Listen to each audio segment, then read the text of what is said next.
Welcome back to Plant It Where the Sun Don't Shine. This episode is all about answering your questions.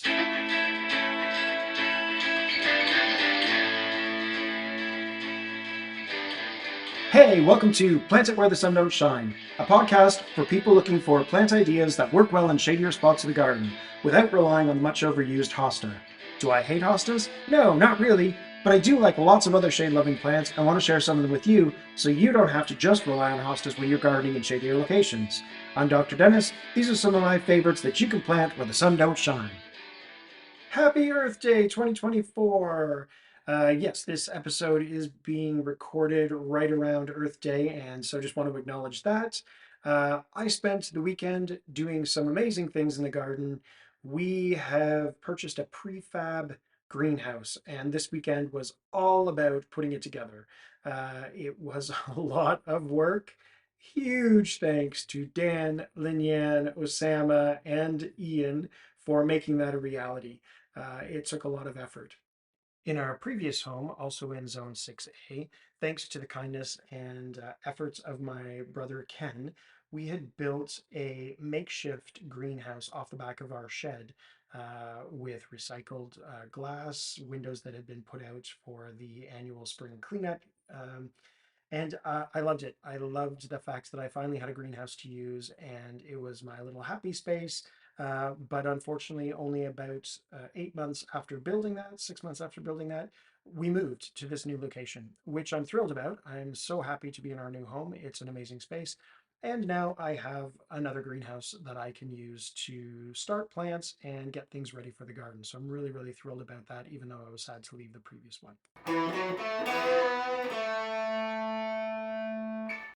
Today's episode is a little bit different. Instead of doing a plant profile, I wanted to respond to some questions because I've had some people asking some questions over the last little while and just want to make this a bit more interactive. Have some other ideas about doing some interviews and that sort of thing as we move forward in this podcast. But today, yeah, is about answering some questions. So let's get on to it. The first question I have here is from Amanda in Zone 4A. Ooh, chilly. We bought a house in Zone 4A, and it has a long, skinny flower bed running along the east side of the house, but the house next door keeps it quite shaded. Currently, it is filled with lily of the valley, but because of our dogs and grandson, we want to get rid of it. I'm looking for an alternative and was hoping for an idea. It's only 1 foot wide, so it's quite narrow. Any help would be appreciated. Amanda, thank you so much for writing in. I love this question. So first off, yeah, Lily of the Valley is a great filler for a small space like that, especially in a shady spot. Um, but of course, there are big concerns if you have small children or pets, especially pets that maybe are prone to eating things, anything that they can get their mouth on. Then yeah, it's of concern because Lily of the Valley is very toxic. Um, so good idea, getting rid of it makes sense. While I appreciate the smell of Lily of the Valley when you actually pick those little flowers and get a whiff of them, and I love the fact that it can really fill a small space. Um, I'm not a huge fan because it's massively invasive. So the big challenge that you're going to face, Amanda, is getting rid of what's already there. Unfortunately, I don't have anything positive to tell you on that front other than you're going to have to dig it out. And it's going to take effort because it's very it's that type of plant that embeds itself really deeply into a space. So start by digging it out, really thoroughly digging it out. And maybe this year it's just about digging it out, right? Maybe you just take the time to clear out as much. And when you see new stuff coming up, you're pulling it, you're digging it. But like literally, don't be afraid to turn the soil, pull out all the weed, out all the roots, and make sure it's all out of there. Then my recommendation for that spot, east facing is lovely because it would get early morning sun, so you're getting a little bit of sun. But if it's blocked by the neighbor's house, then of course that whole point about this being a shady garden podcast and that probably being almost fully shaded means that you need something that can be durable, very likely in dry shade as well. So I've got two suggestions for you. The first one is perennial geranium. So perennial geranium can grow in a variety of zones. So you have to actually go to a local supplier to find out which perennial geraniums are available in your spot. Because they can range, yeah, all the way down to zone 4 easily. I think actually zone 3 through 8 is what they're hardy to, but different hybrids and different types of perennial geranium um, may not be hardy in your zone. So you have to go and check your local area. Connecting with other local gardeners, another way to get cheap options and ones that are hardy to your zone. So that's another option. But I would say, yeah, hardy geranium, really cool.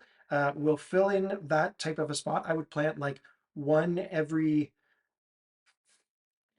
10 inches or so, and then you would get like a nice mass planting throughout that space that will do really well in shady locations and really well in dry locations.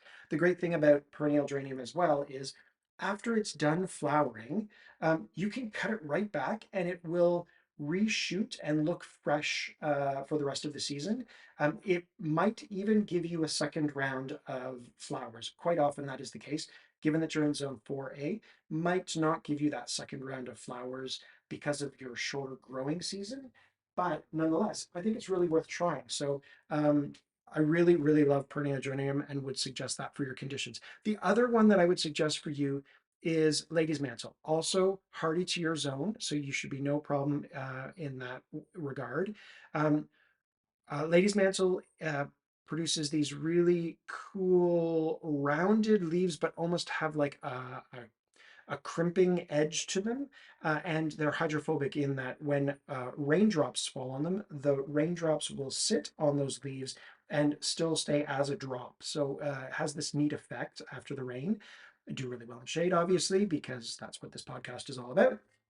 And they put up sprays of like a chartreuse color, fine little flower that persists for quite a while and is early flowering. So, like, I would say probably around Mayish is when you would get the flowers from a lady's mantle. So, I really love it. I think it's really cool. It's this like very old school plant, but has a really, really nice effect. The other thing you could do, as opposed to just doing one solid border in that location of either or of those two options is you could mix it, right? So you could put a few perennial geraniums or one perennial geranium and then another, then a lady's mantle, then a perennial geranium, then a lady's mantle, or that sort of thing. Mix them together.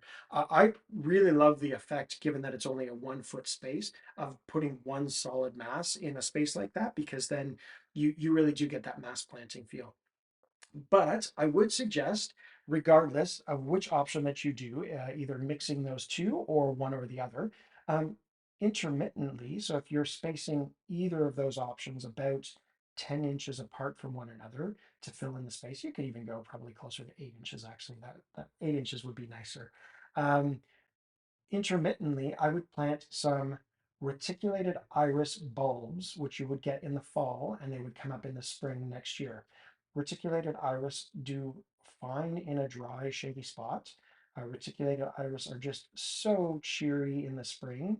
Really vivid colors, usually dark blue, dark purples, sometimes into the blue zone of color. You can also get other ones that are really pale blue with a little bit of yellow and some other mixes, but they grow really short. So they're usually only about, the flower comes up at about 6 inches, maybe 4 inches actually.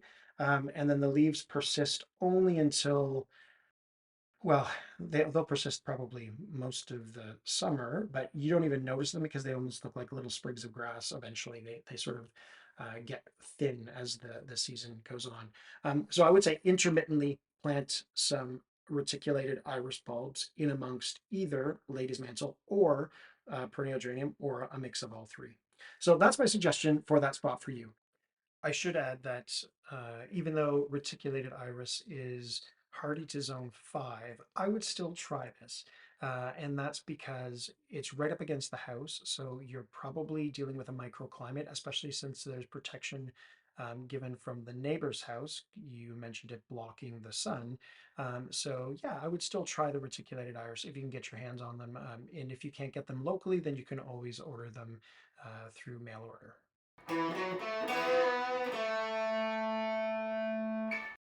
Okay, and the next question, which is from Karen. And thanks so much for writing in, Karen. This one is not necessarily specific to shade gardens, but it applies. So, I had a gardening question for you today, and now I'm trying to remember it. Maybe best time in spring to transplant a bush, before leaves or after? So this question about like transplanting shrubs. Um, my response is it's best to transplant before the leaves come out, for a couple of reasons. One, it's easier for you to transplant a shrub before the leaves come out. It's just less bulk and easier to manipulate the shrub as you move it around. Secondly, because the shrub is still in dormancy, it means that it's still sleeping, and once you get it into its new place and water it in and it starts to wake up, it will just start to wake up as it naturally would have in the previous location, without the transplant shock, or sorry, without the shock of having to maintain the leaves that it's already produced. So if you don't get around to moving it before the leaves come out, you might experience some issues related to wilting leaves or leaf drop. But as long as you give it a good water in and you continue to sort of monitor it after it's been transplanted, it will probably do okay. My recommendation, though, transplant it before the leaves come out. Also, don't hesitate to cut back the stems on the shrub once you have moved it and it's in its new location, giving it that sort of reduced amount of mass to deal with as it wakes up in its new location, will ensure that the shrub can put more energy into establishing itself in its new location without having to maintain that structure that it already has. So don't hesitate to trim. Probably up to 1/3 of the shrub is totally fine without having affected it in any significant way. And it'll still have lots of leaves once it actually does wake up and start putting leaves out to be able to sustain itself and do its photosynthesis. So yeah, don't hesitate to trim it back by 1/3.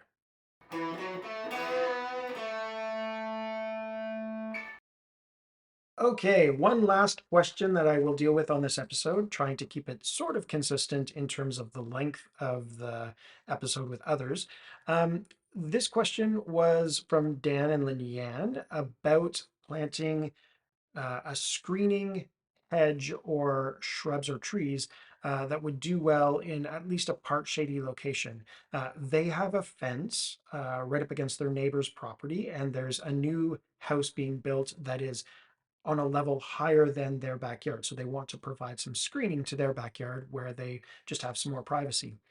We talked about a number of options, but the main one is arborvitae, which is oftenly just referred to as eastern cedar. But arborvitae is that evergreen tree shrub that's used quite commonly throughout eastern North America uh, as a screening plant. Um, the reason it's used so often is because it's very, very hardy, really, really resistant to lots of conditions, does well in sunny and shadier spots. And yeah, it's kind of a perfect option for the location that you talked about along the side of your driveway against the fence that you have, and will um, provide some privacy between you and your neighbor. The reason I really like to use arborvitae is because it grows very quickly. Like literally, you can expect once it's established to grow at least a foot a year, given the right conditions. And like there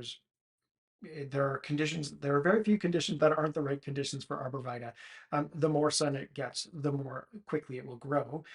So in the location that you talked about where it doesn't get full sun because it will be partly blocked by the fence, but it will get some sun later in the day, we'll give it enough to sort of get itself established and then shoot up and actually in a few years give you height above the fence to block your neighbor's view into your backyard. The other thing I would say is when trying to establish, especially shrubs and trees in a new location, opting for smaller sized plants is better in my experience, because they adapt quicker to the new location as opposed to having transplanted or planting something, or mid-spring or early summer, where they have to then deal with like the climatic conditions that they're dealing with, sun, heat, all of that stuff. Even if it's part sun in a shadier location, which just means that they have less adapting to do to get established. And also because you're saving cost. So even though it feels like, oh, I'm buying a smaller tree and I really want to get a bigger tree or a bigger shrub in this location, in the end, it might grow better and quicker if you choose the smaller one anyway. So you might experience, for example, if you get a larger one, you have to cut it back because it starts to wilt or die, or some of its leaves or branches. I mean, in this case, we're talking about flattened needles because it's an arborvitae. But you might have to do more pruning. So it would have actually been better if you would have just started with a smaller one, because it will grow quicker and not require that level of care or maintenance. I hope that makes sense. Thanks so much, Dan and Linian. I hope that it works out well for you, and I think that arborvitae in that location will do you really well. Okay, that's it for this episode. Thank you so much for sending in your questions. If you have questions, don't hesitate to send them in. plantitwhere-the-sun-don't-shine@gmail.com. That's all one word, no apostrophe. You can also send messages through the Instagram for this podcast, which is Plants Where the Sun Don't Shine, or you can reach out through Facebook, as some folks have done already. I will try to find some photos that I've taken of a perennial geranium, lady's mantle, and arborvitae, and I will put it into the Instagram for this show. So take a look there, folks, if you would like to see examples of what I've talked about. Otherwise, thanks once again to everyone for your questions. Get out there and plant where the sun don't shine. Thanks for listening. Thanks also goes to Sherry Donegan, Jonathan Scott, and of course, Ian Jefferson for brainstorming podcast name ideas with me. Credit goes to Sherry on that one. If you have thoughts or ideas you'd like to share, please email me at plantitwhere-the-sun-don't-shine@gmail.com. That's one word without the apostrophe. You can also follow the show on Instagram at plantitwhere-the-sun-don't-shine with Dr. Dennis. Hosting is provided by Spotify for podcasters. Until next time, thanks for listening. Go plant it where the sun don't shine.